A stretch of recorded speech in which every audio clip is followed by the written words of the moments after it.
I think that's a great point. The sales cycle in Washington State tends to be, as I've mentioned before, kind of a silhouette of Mount Rainier.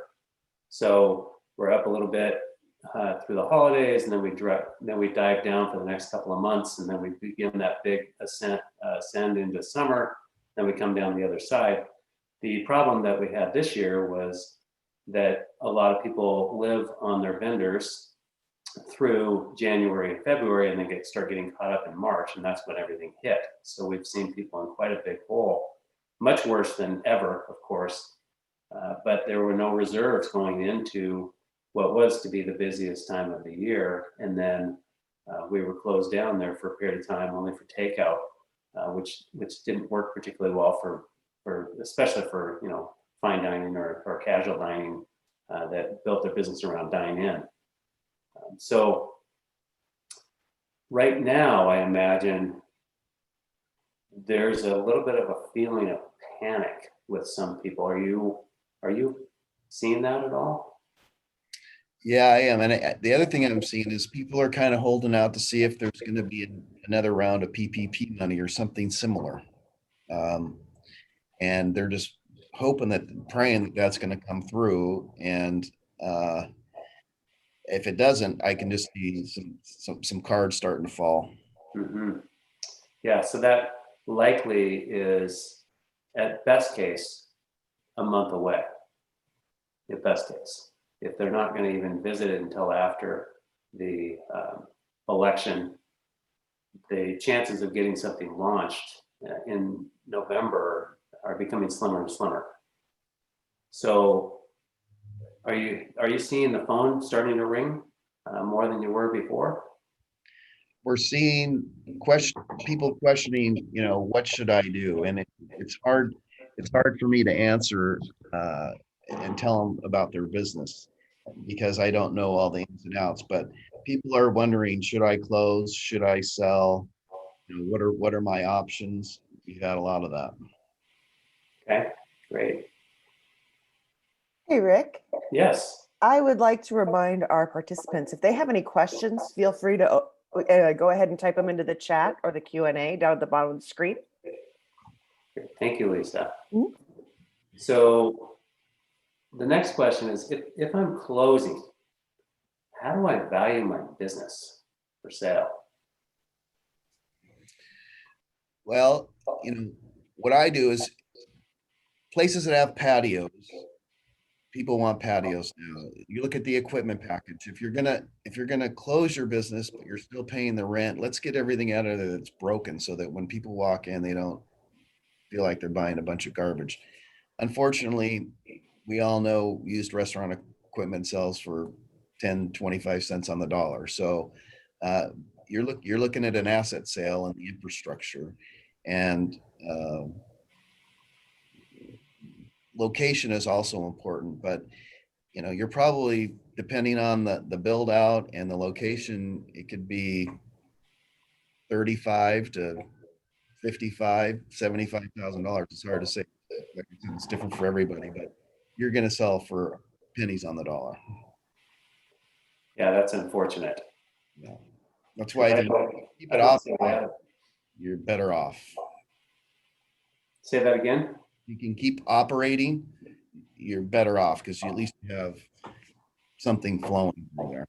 Right, right, and all of that, food and beverage and everything, you can sell that inventory off, Right. even at taking a discount if you need to. So let's switch over to the positive side here. The positive side of the equation is I've got people that are very, very interested in buying. So they want to take advantage of the current climate. They see the end is in sight. They've got a little bit of money in the bank. They can, as you mentioned, make a deal with the landlord. So how do I go about finding locations that might be a good fit for my concept? There's a lot of resources to find locations. You can reach out to us, but there's the Biz Buy Sell, the BizQuest, Business Smart. There's tons of online platforms where people list restaurants for sale, and just driving around, you'll see signs up. But there are some good locations available, and I think there's going to be more coming online, and it's being in the right place at the right time and just keeping your eyes peeled. You know, it's all you, it's there's no rocket science to it. It's just paying attention. So I know that you're a broker and you'll have a bias around this, but do you think that people should use brokers right now if there's a lot of inventory on the market? Uh, I think anyone who can get a deal done that they're happy with should go about it the best they can. You know, if you've never done it before, I would use a broker. There's some things out there that we, second nature to us that we think about that they may not think about. But what I want to do is I want to see spaces filled and economic activity, because as long as everything's running and operating, it's all going to come back full circle. So I want to keep people going. And Yeah, anything, I agree. you know, I think using a broker is actually pretty wise because, as you mentioned, it's second nature to you. Just listening to you talk, there's a lot of nuance in what you're saying that's just second nature that people aren't going to think about. It also helps, I think, back to one of my questions around, negotiating the lease as well, because you know the nuances of what the landlords are looking for as well and how to get the deal done. And I think a lot of times if you're not really experienced at doing this, you could end up not getting a great deal during a time that you should be getting a great deal. And I think you have the ability to help people navigate those waters. So what are some of the things that you think people would miss if they were kind of doing it on their own, and why you should use a broker? in regard to leasing, like I said, I would always suggest to add some type of shutdown language in there. We always try and get, patio space or extra storage space throwing in a lease. We always try and at least bump rent up over time rather than starting at a higher point. We always work with trying to get smaller annual increases, capping the triple net or the pass-through expenses, or when it comes to HVAC maintenance, limiting the amount of exposure that they would have. So we'll limit the tenant to $2,500 a year on HVAC maintenance, and then the landlord will take it beyond that. Capital improvements on HVAC too. HVAC can get expensive for maintaining, so I always try and help people mitigate that cost, which is going to come at some point. Grease interceptors, make sure if that's is required, we can get the landlord to participate in putting those in, because it's going to be something that is going to benefit the building in the long run.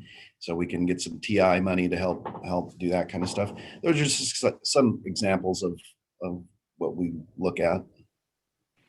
That's outstanding. I think that is a great summary.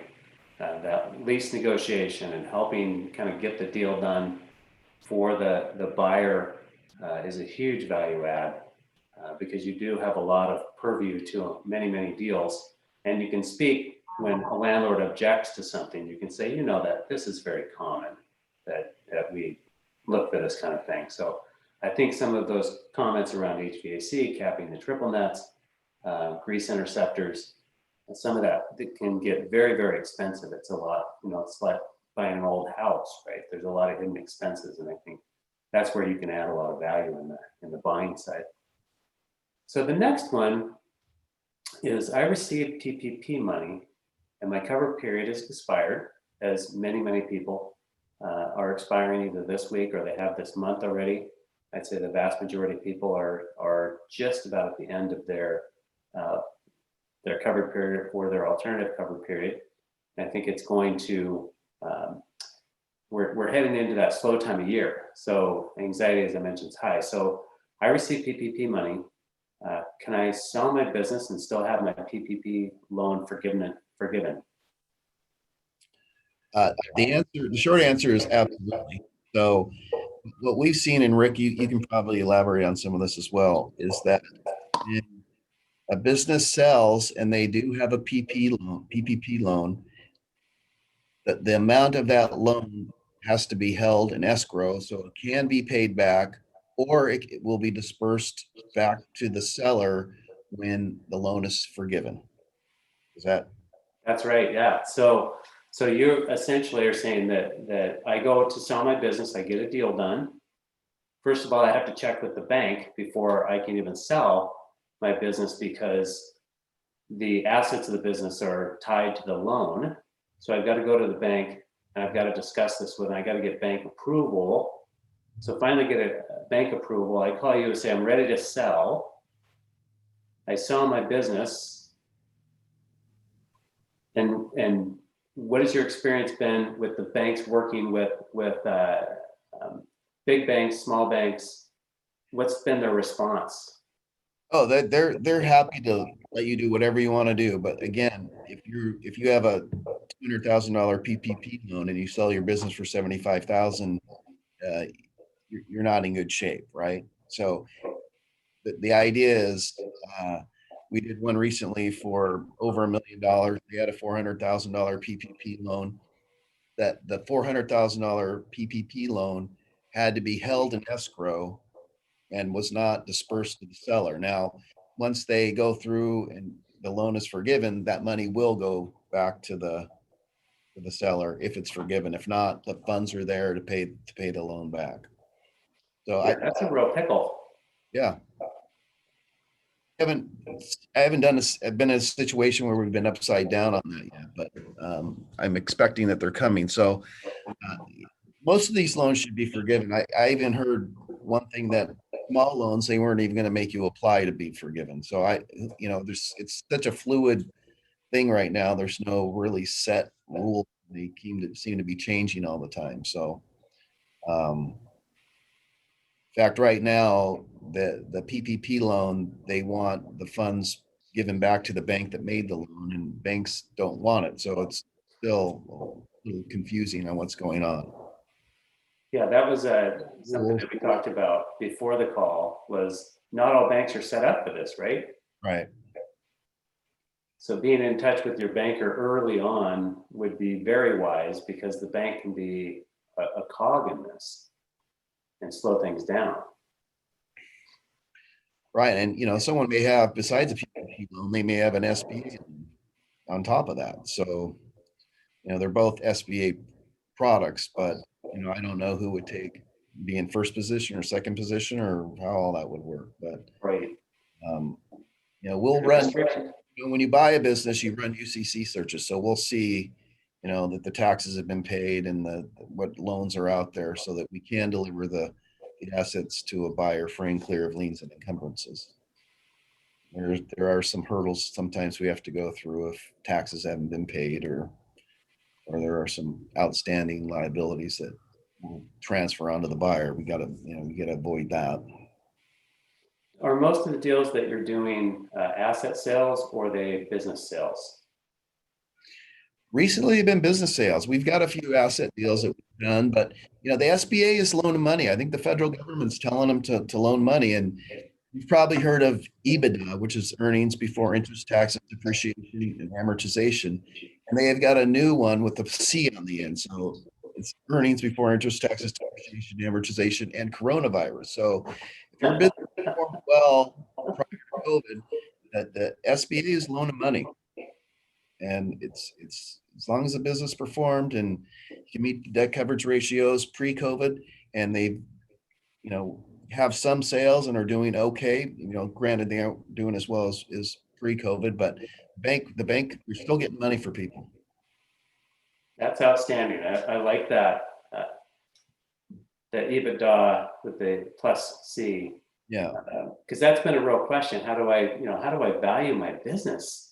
Because before this all happened, it was really good, but I've run out of gas. I've realized for this whole thing, I want to get out. But the restaurant was doing very well before coronavirus hit, and now I'm in a position that I want to sell. So what I hear you saying is that the banks are willing to take a look at those deals pre-crisis. Yeah, they'll look at pre-crisis and then look at what you have here. And then if your sales are down everywhere, but if you've shown a history and durable sales pre-COVID and they're down, but you still have a decent business, not as good, they know it's going to come back. They're loaning the money.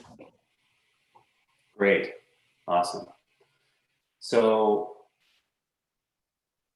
the second one, a lot like the first one, the second part of the question is I had to close, unfortunately. I've got my PPP, everything is expired now. If I've had to close because I just can't make the rent, can my loan be forgiven at that point? That I believe it can. You may be able to talk more on this, but I believe if they've met the criteria, whether you're open or closed, I think that the loan can be forgiven. You've got to get that loan application in right away. Yeah. Because this is another one thing that we know about PPP is it's been very muddy, and the rules have been really changing along the way. And this one of closing your business because the loans are secured, the assets secure the loan, is a really tricky thing because they don't want you to close your business. They gave you money for that purpose. And if you do close your business, you must make sure that you are ticking and tying all of the details of that loan out so that it's not considered fraudulent. In other words, you took this money, you knew you were going to close, and then you went out and spent it on other things like cars and houses and different things that it was not intended to be, such as rents, utilities, and mortgage interest and payroll. So that ticking and tying is absolutely critical if you've had to close your business, and you've got to get that application in right away. And a lot of banks aren't ready for that. So it's a difficult time. Some people have just said, I just can't afford to stay. I'm out of money. And one of my clients early on asked me the question, Rick, what do you do when the bank account goes to zero and there is no money? There are no pockets. There's no way to get any more. Might I have to close? If that's the case, then what? So carefully tracking your PPP usage is critical. And if you used it for things that weren't forgivable and you're at the point where you haven't used it all, you better make sure that you've got a good account of that and set that money aside or go get it somewhere. So you've got to make sure that you're not going to be accused of fraud through this whole thing, because you did sign an affidavit when you took a PPP loan that you will use the proceeds for payroll, rent, utilities, and mortgage interest. Absolutely.